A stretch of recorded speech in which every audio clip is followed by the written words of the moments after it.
Hello, happy St. Patrick's Day. Here is a book called The Wolf Who Fell Out of a Book.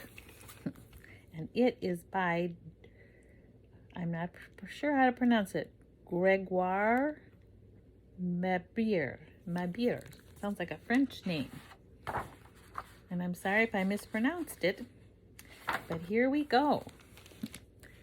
Zoe's library shelves were stuffed so full of books that one day a book fell to the ground and a wolf tumbled out of the story.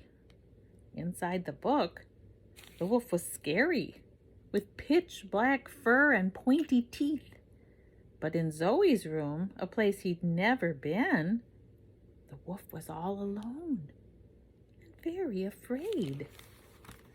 So here's the picture. Here's a shelf in Zoe's room with all different books. And there on the floor is the book and the wolf. Now, I should have showed this page first, I guess, because this is when it first fell. Bonkity bump. It bounced and then out he went. And he looked scary. But now, since he doesn't know where he is, and he's kind of like, he's kind of scared. And he's all alone. First, he tried to find shelter under his own book, which had fallen from the shelf in the shape of a tent. See how he is? He's fallen from the shelf and it looks like sort of like a tent. And so he's hiding under the book. Look at the book says the word wolf on it. It has a picture of him. He said, well, I fell out of this book, so I'm going to hide underneath. However, the problem was a cat who slept in Zoe's room, a large cat who was already licking his lips.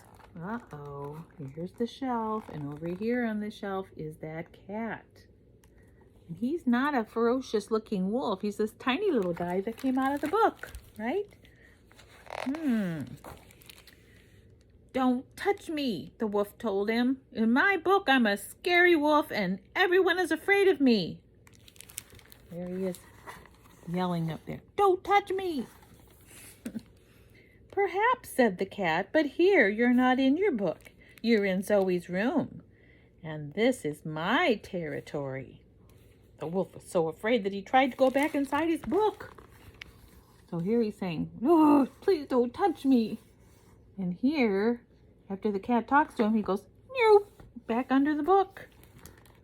He's trying to hide. But a sheep in the book kicked him out, but because he arrived too early in the story. What are you already doing here? She said. Bah, you're much too early. There's no wolf in this story yet. Couldn't you just leave us alone to graze in peace? So look he tries to get back in the book and he's flipping through the pages. So he just grabs like maybe the first page he can find. And look at that. There's a sheep pushing him out. She said, you're not supposed to be in this part. You came in too early. We just want to graze, sheep just want to graze in peace. Well, he tried to enter the book through another page, but there other wolves scolded him. Smart move, wise guy. Now you arrive when the story is finished? Uh-oh. The cat was moving closer and closer to the wolf. He would have to run away quickly. So here he tries to get in the book, and all these wolves are telling him, hey, you're supposed to come in earlier. You coming in too late. And the cat is getting close. So the wolf climbed up the shelves looking for a book where he could hide. The shelves were tall, straight, and steep like a cliff, and the wolf nearly fell down 10 times. Poor guy. He's climbing and look at the cat's way down here, and he's climbing high, high, high. This is a lot of books in this girl's room. He almost fell, but he climbed way up there to try to get away from that cat. Well, finally, the wolf managed to reach the top shelf, and he tried to get into the first book he saw. It was a book about princesses, And at the page where the wolf arrived, the king was giving a grand ball at court. "So sorry, Mr. Wolf," the butler told him, "but for you to remain in this story, you must change. Put on a tuxedo or a ball gown." "A ball gown," answered the wolf. "And what if other wolves saw me?" So here he is. He found a book at the top and he goes, "Meow." Goes into the book, and there he is at a ball. See, the butler is talking to him. And here's some princesses and princes and other people, and they're all dressed up and dancing, and he's like, "Me? Wear a ball gown?" Well, he realized that wasn't the right book, was it? And so it was that the wolf was kicked out of the book. Outside, the cat was still waiting. So the wolf jumped into another book. So here he is. He climbs out of the book, but he looks down on the shelf. The cat is crawling up and getting closer, all the way up to the shelf to where he was. So this book had lifted the cover. I was going to say the lid, the cover of the book, and he jumped in. Do you think that's going to be the right book? Do you think he'll be safe? Well, in this book, the world was unlike anything he knew. Suddenly, he felt a presence behind him. "My boy," said a dinosaur, "you won't be able to stay in this book. You've chosen the wrong time period. Besides, it's dangerous for you here." What did he find out? Oh my goodness. What time period is he in the time of the dinosaurs? Before people were around. And he's like, "Oh my goodness." And he probably was a little scared. And the dinosaur said it's dangerous. The animals in the story were enormous and scary. Worried and a bit worse for wear, the wolf quickly escaped from that book.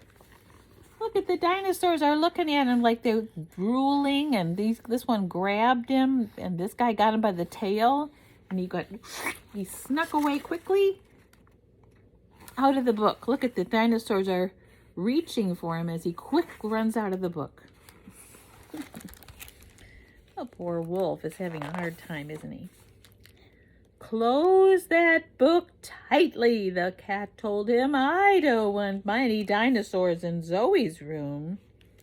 And the cat is looking over the top of a book that says, "Peekaboo, I see you." That's the name of that book.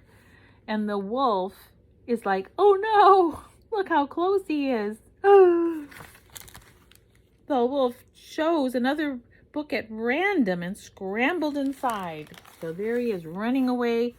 Bloop, bloop, bloop, right into another book. What do you think this one's going to be about? Well, he found himself in a large forest. There he is, standing on a path in a large forest. Looks like there's some animals crawling around.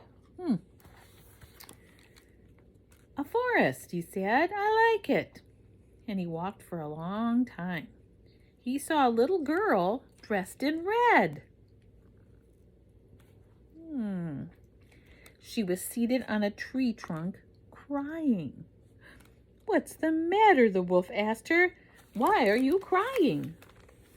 So there's the girl, red outfit, red hood, basket.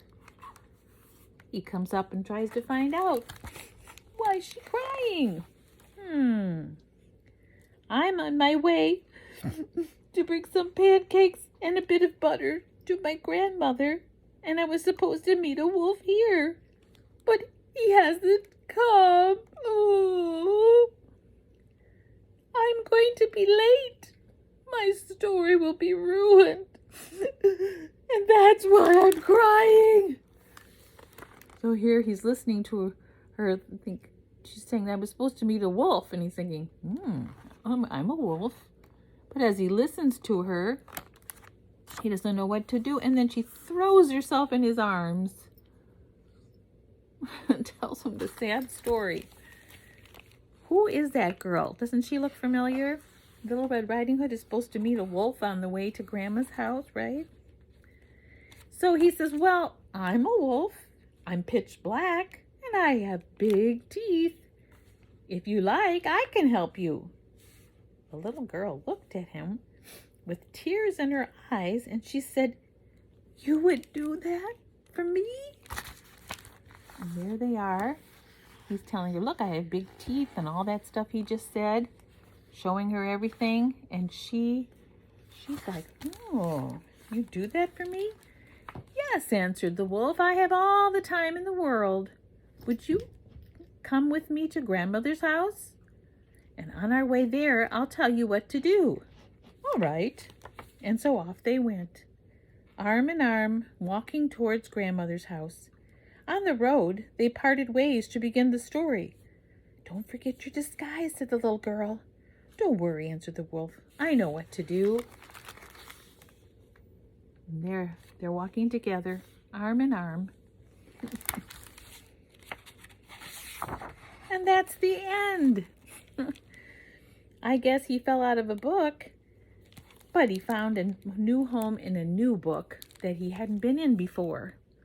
And Little Red Riding Hood needed a wolf, didn't she? And so that was the end of the story. The wolf who fell out of a book. That was fun. See you later.